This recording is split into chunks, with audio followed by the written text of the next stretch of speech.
Awesome. Well, thanks for joining us. I'm Patrice Greene, president of Inverta. If you don't know who we are an action-oriented B2B consulting firm. I'm Sally Duby. I am general manager of the Bridge Group, and we are inside sales and sales development consultants. Awesome. So we're just going to get right to it. Yeah, so Patrice, how do you know when two marketers are talking? So they're going to throw marketing under the bus right away. Happens all the time. Our lips are moving. Yes. Yeah, Yes, we get yes. the shaft. You've got it. So we get it. This is a really hot topic today. And this is where, we know that sales and marketing world is really listening to what's going on. And we want to know, why is this so hot right now? Yeah, I think everybody here knows ABM's not new. It's been around.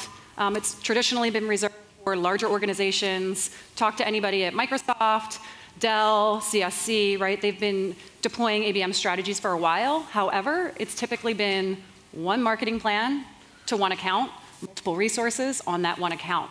And now with technology, case in point, we're at this conference, the fact that we need to now go beyond inbound, I think most marketers are understanding that inbound alone is not going to get us to our goals.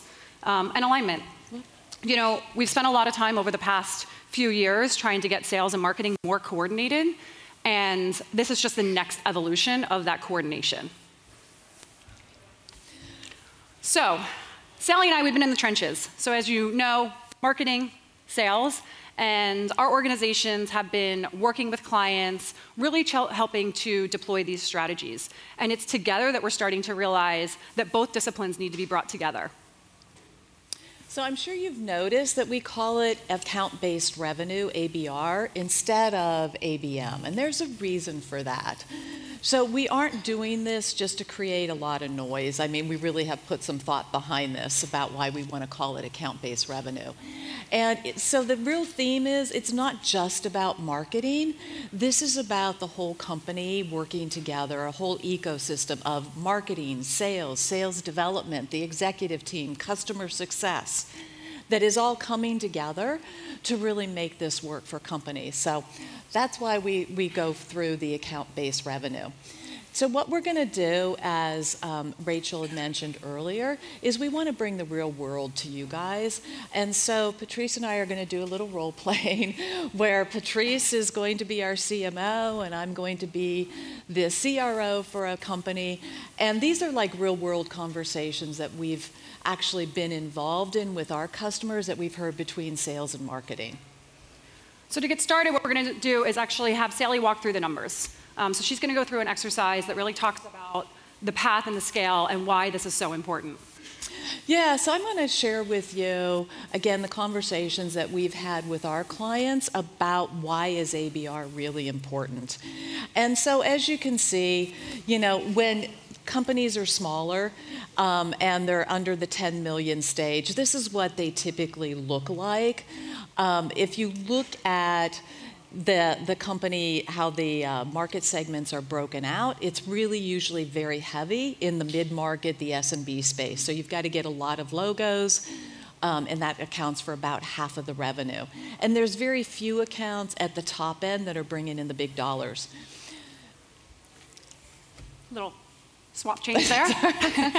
So one of the things that, as Sally and I are going through this, and typically, again, she's talking to CROs and I'm talking to CMOs, that number right there, that 1,659 and that projected path out to 100 million, as a marketer, I'm like doing reverse demand, waterfall, mental math gymnastics in my head. And the number of MQLs that I have to create is insurmountable, let alone, right, then trickle that up to inquiries. And so it just becomes, again, where we start to realize, crap, inbound is not enough, and we've really got to start to diversify. Exactly, Patrice. That's the real problem, is when you do look at those numbers, what is it really going to take in the way of an investment in resources for marketing to actually be able to generate enough to continue to grow? And so as you try to scale up to 100 million, which a lot of the startup companies, the investors are putting all the pressure to get up to that line, how do you make that work when you're focused so heavy on the bottom end of the market segments? And that becomes really hard if you're just going to continue to project out those numbers. And so an easier way to go upstream and shift that balance is the ABR way, right? So we think that this is a much more scalable path to grow, whether it's to 100 million or it's to 1 billion or 5 billion or 10 billion. It doesn't really matter the company size. The concepts are all the same. Right. So there's, in this particular model, right, we've got 530 fewer wins that we have to be able to do, and we understand that that we have to change, right? In order to kind of adjust to this type of strategy, we understand that sales has to change, marketing has to change, and so with that, I think before we go any further, we're going to, again, get into some role playing. But one of the biggest things that we're noticing is there is a huge misconception around account-based versus account-centric. And so, Sally, I want you to kind of talk a little bit about that, because I know specifically working with sales, we hear, well, we've been doing account-based for a long time. And so why marketing are you telling us that we need to do this now? So I want to kind of hear from you the difference between the two, just to make sure we're on the same page. Yeah. So account-based, or account-centric, I should say, is what a lot of companies have been doing, selling into the mid-market, even into the enterprise for a long time. It's really about, though, a one-to-one, and it's kind of good marketing for outbound prospecting, where you get a list of accounts, your SDR team goes through, calls them one by one, right? And then when they get a meeting set, they hand off to the AE. There's also, you're hearing a lot about people that are using cupcakes. They're sending cupcakes to people. They're sending macaroons, cookies, bobbleheads, whatever Wine. You have it. Video. And they're calling that account-based.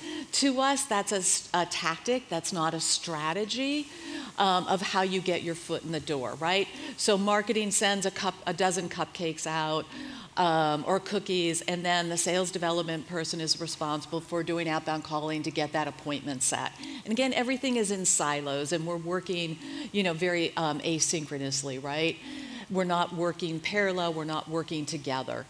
And so account-based revenue is much more, again, about everyone working together. We're working in parallel, we're working off of one another, and it's really a way to get in to the larger accounts. I mean, because think about it, if you were selling, let's say, a security system and you're calling on C-levels, do you really think that sending a dozen cupcakes to a C-level of a Fortune 500 company is really going to get you that $400,000 or $500,000 deal?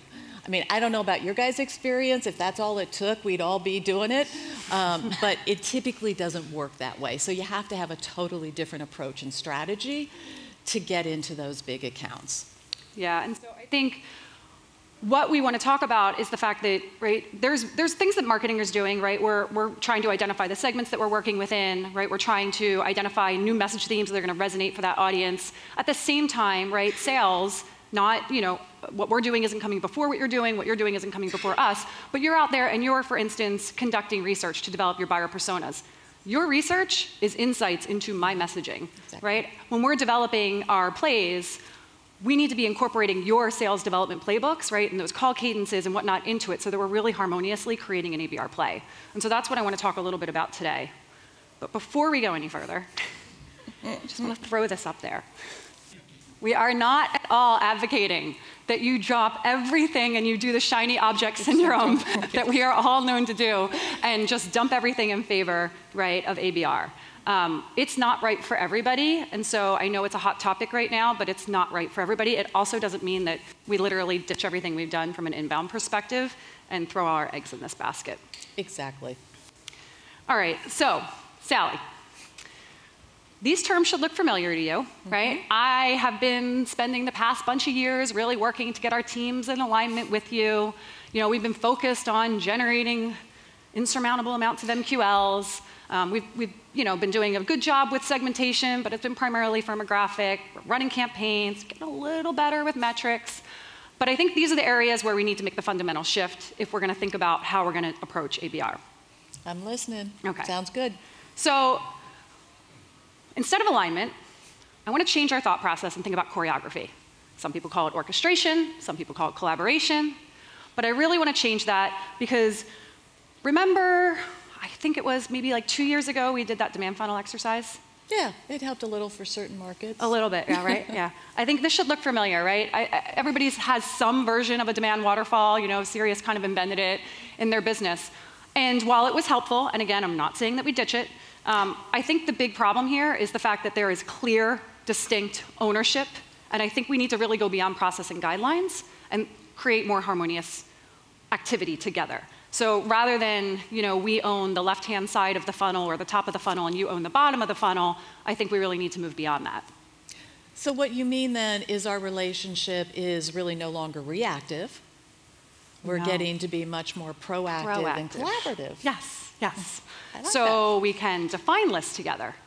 We can develop plays together. We can identify new messaging themes together. So that's really what I want to move towards. So we kind of move away from this sort of, I'm going to become an MQL, I'm going to toss it over the fence to your team, and when you guys don't like it, you're going to recycle it back to me. We're going to really try to work together. I think that's awesome, because our sales development team has been spending a ton of time and effort in chasing leads that don't fit our ideal customer profile, and it just feels like it's a waste of our time and dollars and your time and dollars. Yeah, and so I think, let's not be so linear.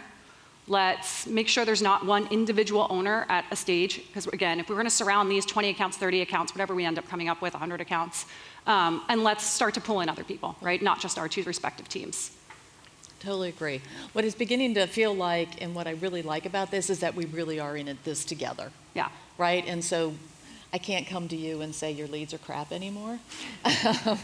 There's no discrete handoff, that we are working this all together and we're not by ourselves. I'd really like it for you not to tell me one more time that my leads are crap. That'd be really nice. I'll believe it when I see it, though. Yeah. So, great. So we all know, right, we need to be more choreographed. We need to work closer together. And I think now, right, we also need to make that shift away from leads, right, to accounts. Nobody'd be sitting here if we weren't talking about this. But I think what we need to understand is that this shift needs to happen because marketers, we feel like hamsters on a wheel. We are, we can't create enough leads for you guys. We're always pissing you off. And honestly, from our perspective, we understand it's a waiting game. Inbound is a waiting game. We publish content and we wait for people to come to us. The other thing is, your sales team is interacting with sometimes up to 10 people within their sales cycle. We might have 2 that we've attracted from an inbound perspective. We're not reaching everybody, and so we know that we need to go beyond that. Exactly, we do. We really have to get this together and figure it out on how we reach everybody and bring them all together. So my question is, I know we have a target account list today, right? You have one? Your sales team has one? Yep, we do. How have you guys, can you just walk me through how you guys created that? Sure. You're really sure you want to know about this? I want the down and dirty truth. Just give it to me. Okay. The down and dirty is there's absolutely no science. We just thought we could go after the largest companies, that they've got a lot of money and that they could spend some of that money with us. Right? That was our assumption. And recently we've had some success in healthcare, and so we want to go after more of the healthcare market. That's how we came up with it. So, like, you have account executives. Did they just kind of, here's my territory, I have the Northeast, and here's the biggest? And here's the biggest companies in the Northeast, and here's a few that focus on healthcare. That was, that's it. That was our rhyme and reasoning there. All right. So I think there's a few things that we can do. If marketing can collaborate with you on that process, we can start bringing more intelligence into this, right? So we could potentially think to bring in buyer intent data, right? So let's try to identify who's in market today. What keywords, right? There's certain keywords that we know when somebody's earlier in a buying stage versus somebody later. Let's go find the folks that are a little bit earlier or maybe mid-stage as opposed to late stage. I think we could probably get better at building lookalike models and using predictive. I think we can just simply get better at knocking our heads together and saying, hey, are there areas where we know we have a competitive advantage? Let's double down on those areas and let's create a targeted account list from that perspective, as opposed to, right, sales created it and here marketing, go help me get into these accounts. Exactly. I think if we've taken what we're hearing from our sales team when they're out in the real world, what are they hearing about? What led people to want to investigate this and make a change? Yeah, and include I think that in there. There's that tribal knowledge, right? That sales tribal knowledge that I think marketing needs to understand that we could be tapping into that more effectively, and vice versa. I think we can be bringing data to the table for marketing as well, or for sales as well. I think that leads us to segmentation. So we've traditionally done segmentation based off of size of organization, based off of things like the role, the buyer persona, things like that. I think that what really separates kind of what we've done in the past from an ABM approach or an ABR approach is the level of insights that we as marketing can bring to the table. So when we talk about, we've got data that across owned data, earned data, so paid data. So we've got financial systems and information about, again, our previous clients that we have. We've got data sitting in our marketing automation system. Product marketing is doing research. We could be leveraging that, right? I think there's other things that we could be accessing to really uncover a better segmentation strategy. Exactly. I think it can be overwhelming to try to collect all of this information. And what I've heard from one of my peers is that they have hired hourly nerd, which is their super smart MBAs. You just hire them and tell them the kinds of overall information and research that you're looking to get, and they go out and do a lot of the groundwork and legwork for you. Yeah, so whether it's hourly nerd, whether it's hiring an outside research, whether it's first starting with what kind of data do we have available within our own organization, I think we've got to uncover a better way to talk to these segments. I don't think the traditional way we've been doing it is working, and we're not doing enough research to kind of identify that. Sometimes there's organizations, I have peers that have worked to find that rather than kind of when they start to think outside the box, they can start to identify maybe maturity within a market segment. How is somebody adapting, in the healthcare market right now, how is somebody adapting to value-based care with all the changes that are happening? And if they start to talk to their audience based on maturity level to changes that are happening, whether it's politically, technology, economically, out there, I think those are the types of things that we need to kind of bring to the surface to identify those message themes. Right. Now, I want to talk a little bit about the fact that from a marketing perspective, I know this is going to give you agita, right? But I do want to talk about going beyond buyer personas, because I think this is where we as marketers need to be aware. One, it's very hard to mobilize multiple buyer personas when we're trying to get to a scalable messaging strategy. Two, I think we're going to have to go beyond role and title. I'm even going to say we got to go beyond industry and vertical in the way that we need to communicate. So I do want to talk about that. That said, I know, I can already see it written all over your face that buyer personas are very important to sales. But I'm just advocating for the marketing side of the house to maybe think beyond buyer personas. Okay, because it took forever to get my sales team skilled at buyer personas and the right messaging. And, we didn't get necessarily a whole lot of help from marketing, but we got it done. And we are seeing success from it, right? Yeah. Because we are seeing that we're able to have different level of conversations than some of our competitors, because we're talking in terms that buyers want to hear about. We're not talking about how great we are as a vendor. Yeah. So we've really been able to help rise above the noise. But so, again, please tell me, we're not going to do away with buyer personas. No. So you guys can keep your buyer personas. Again, I understand you're on the phone with, 1, 2 individuals on the buyer side. I'm trying to market to multiple accounts, where there's multiple individuals within those accounts, and I need to get them to engage at some level. So if I do it based on persona, it's not going to work for marketing, right? Okay. So for us, I want to really think about other themes, get them to a certain engagement level, and then I do understand, that for you, things like this are really important. Yep. And I get why in marketing it makes total sense now, why you need to do account-based level messaging. But again, in sales, with our one-to-one conversations that we're having, those have to be very personalized. They have to be very engaging. And that means that we really have to understand what that particular person is going through, what's important to them, their challenges, their needs, so that we can address our solution based on what they need and their challenges, not based on just because we're a cool vendor and we're the latest shiny bright object and Gartner just said, we were in the magic quadrant. There's got to be more to it for the buyer to really get engaged with. And we know that, as we said earlier, there's so many more buyers today. Yeah. I've seen research anywhere from 7 to 15 people that are involved in these big decisions. So how do we get to those people? And each one of those are going to have a different perspective, right? Yeah. And they're going to have different things that are of need and of interest to them. So again, we really need to talk to them differently in each buyer to get their vote of confidence that we can solve their problem and take care of them, right? So, I think it's really clear selling an HR solution that when you're talking to somebody in HR, that's a totally different conversation and different needs than somebody who is on the IT side of things and just going to be implementing it, right? And so I need to make sure I'm talking very unique conversations to those different buyers. So I'm on board. I mean, I think, going back to that one graphic that I showed, I think the intent isn't that we have to literally have the exact same execution, right, from the content perspective. I understand that your needs of buyer persona might be different based on sales engagement, right, with a target account versus a marketing. I think the key is making sure that the messaging that sits within it is aligned, right, and that we're helping to inform each other. So when you go through this process, that can really inform the messaging that we're going to develop. Great. So we've been running campaigns, and I think we've heard a lot. You hear a lot of our peers are now starting to talk the play language, and I know you're probably really glad that marketing is getting on board, because I know plays are nothing new to you. Okay, so I do understand that we now have to kind of build a much more choreographed set of activities between sales and marketing, and we really need to start to take some of what you've been doing and incorporate it into our stuff. Yeah. You know, it was really hard before because you executed campaigns and we did sit there and wait. And in sales, we're not used to just sitting around and waiting and, kind of hoping that our destiny comes true. We want to take ownership of it. We want to be proactive. So I really like where this is going and the impact that I can see this will have.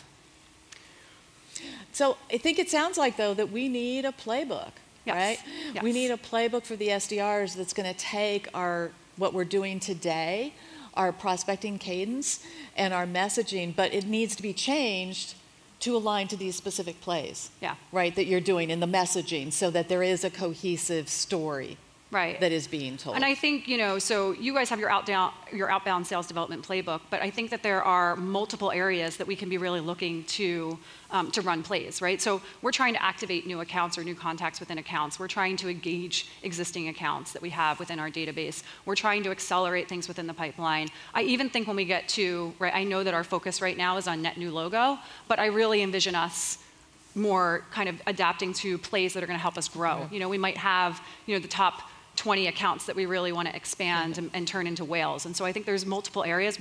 We need to figure out where to start so we can have that conversation. But these are the types of areas that I can envision us really incorporating that sales activity into. I think that sounds great. So what do you actually envision this looking like? Yeah, so I mean, this is an example, right? This is, I think we can come up with something very similar to this, but I just want to point out there's a few things, right? I think that one, it's about having multiple individuals, right, within our respective organizations to participate within this. It's about more than sales and marketing. And I think it really needs to be more choreographed. Again, we don't have this sort of left-hand side of the house, marketing is doing things and turning it over, and then you're kind of off and running and executing your outbound playbook. Let's interweave all of it together. I think that's awesome. I really like what I'm seeing in this, but why don't we walk through this and make sure that we really understand all of what's going on, because there's a lot here. Yeah, so I mean, in this, for instance, this was about getting somebody to do an executive briefing, but we're now incorporating marketing, so we've got marketing activity happening. As you can see, it's methodically placed so that we have outbound calling happening. We also have the sales, so we've got SDRs, account executive, and executives, so think of like a CEO or a CRO or something like that. But in this example, we actually have them aligned to who they're outreach to within the organization. So the SDR is maybe going after some lower level in the organization, where we have the executive going after somebody that's more on their peer level. I love that. I love that you've got C-level talking to C-level. I think we'll get a lot more traction that way.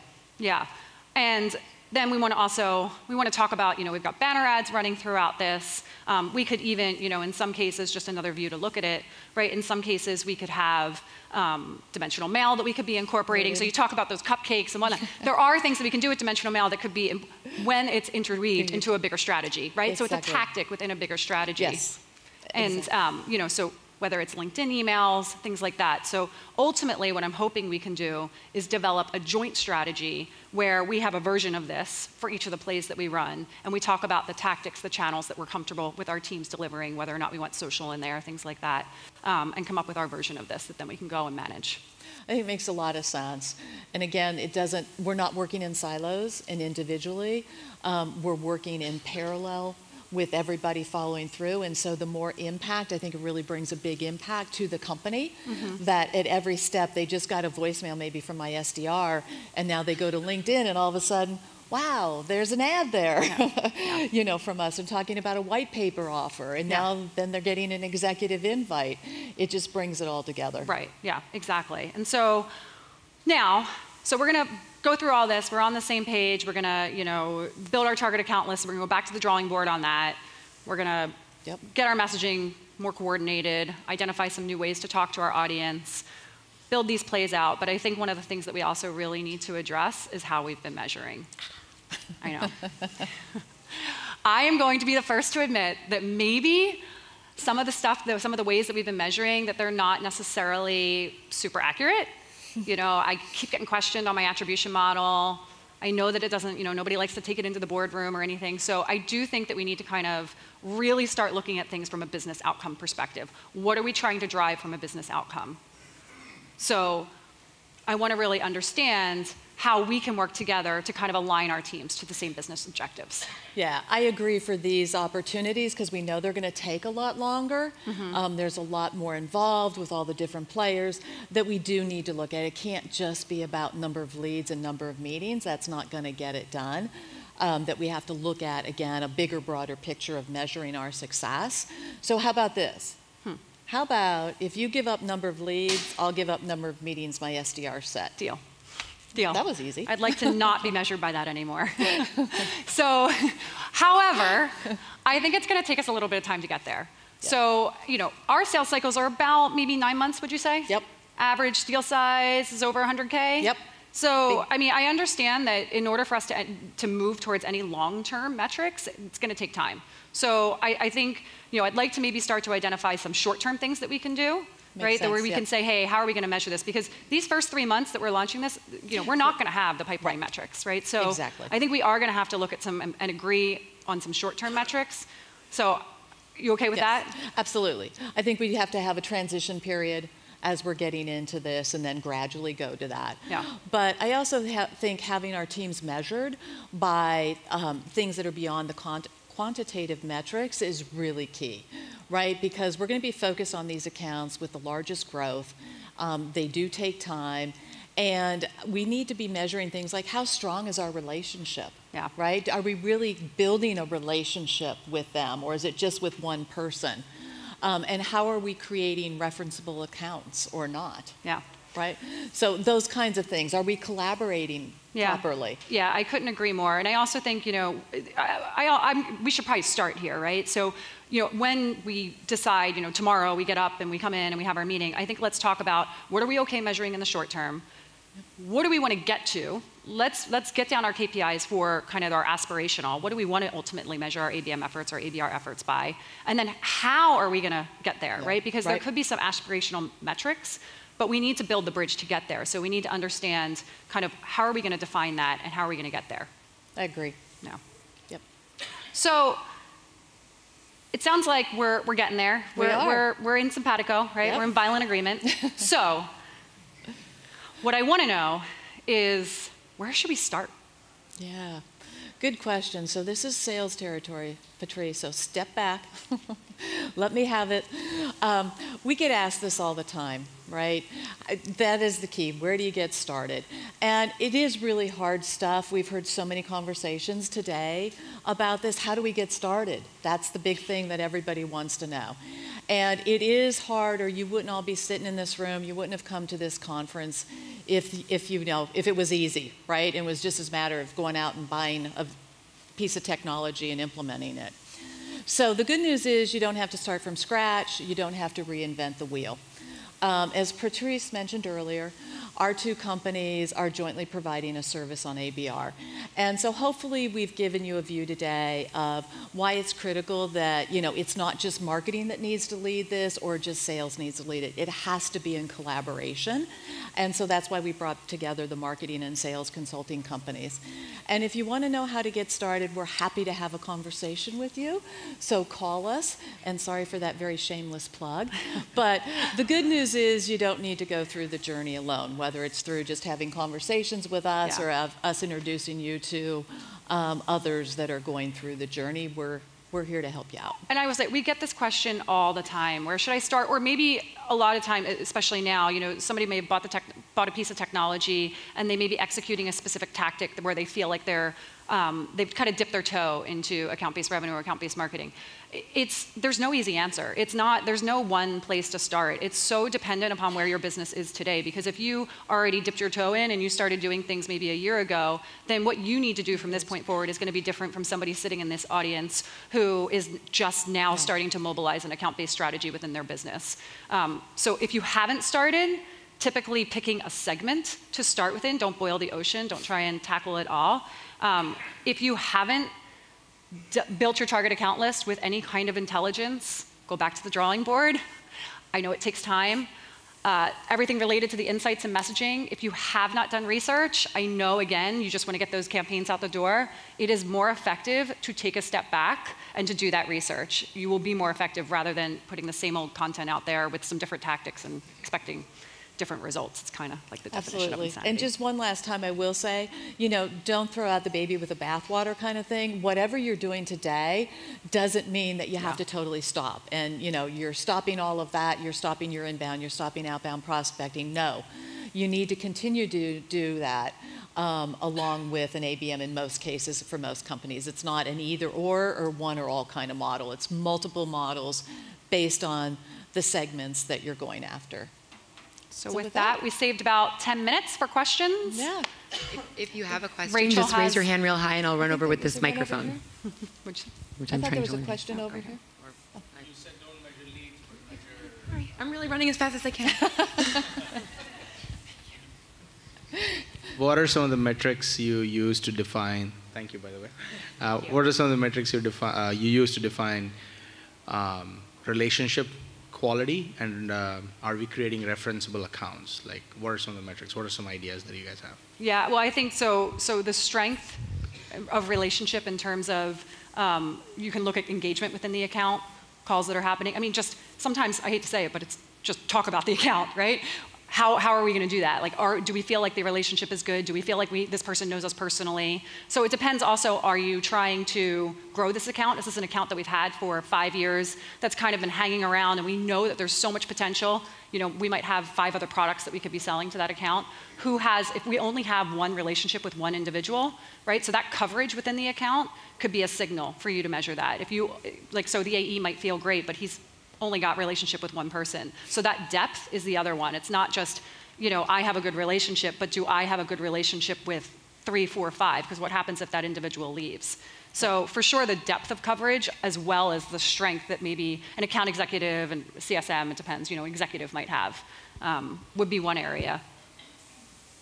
That's the key area that I was going to go in, because we hear most of the time from sales, well, no, we're already in at GE or Xerox or whatever. And it's like, oh, okay, how many people do you know there? Oh, well, we've got, one guy's our champion. And it's like, really? I mean, how many different divisions are there within those large accounts, right, that you may be missing, right? It's the whole growth play. But to have that breadth and depth of engagement is what's really key. And we don't typically ever measure that as a success, and we don't have campaigns and plays until now about getting that breadth and depth, and that's what's more really key about that. Referenceable accounts, if I've got a target account list of, let's just say there's 50 in this particular segment or whatever, if only 2 of them are referenceable, right, it should be a goal to increase that and just measure across the portfolio, right, how many are referenceable versus not. And honestly, don't start with 2 or 3. Don't go crazy. Right. Any other questions?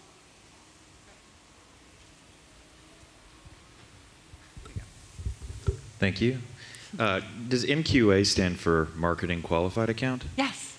Yes. Got that right.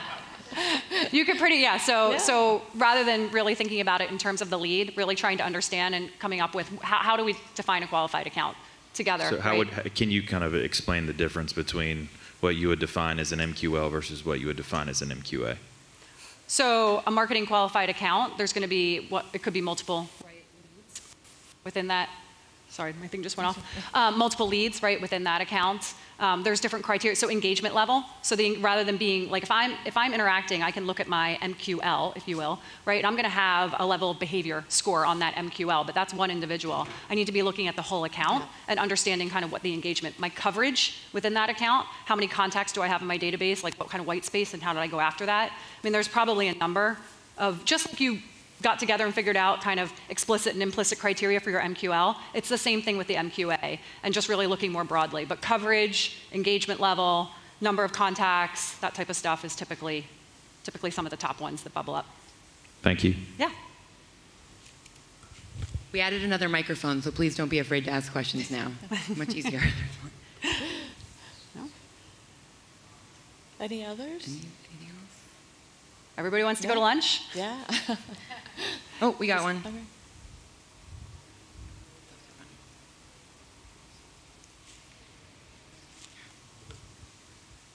Oh, can you go back to that slide? Yeah. Thanks. The metrics? In the short term, how are you pulling all of these metrics together to report out on them? Like, what systems are you using?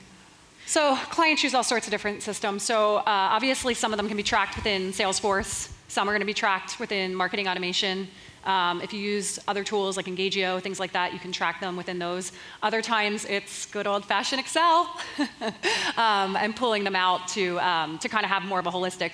There's other, right, if you're using some sort of dashboard tool, then you could be pulling these into a dashboard. It really depends on the client, but oftentimes they're sitting, right, within multiple systems, and you kind of have to roll them up. So it really, like I said, clients use Salesforce, marketing automation. If you can use a dashboard tool, right, you can usually put them there. Good old-fashioned Excel, and there's other account-based tools that are coming out that kind of help with that as well. Some of the vendors are here. I think the key thing in that is that we've done some marketing and sales alignment roundtables recently, and this question always comes up, is the source of data. So I think really key is just agreeing on where is the data coming from, and that everybody is going after the one true source of information, that we're going to measure this and it's coming from this source, and we're all going to look at the same report, so that marketing doesn't have one version of it and then sales has another version of it. Yeah. Any other questions? Good. We'll be around if anybody has any questions. Yeah. Thanks for coming. Feel free to come Enjoy and lunch. ask Patrice and I. Thank you.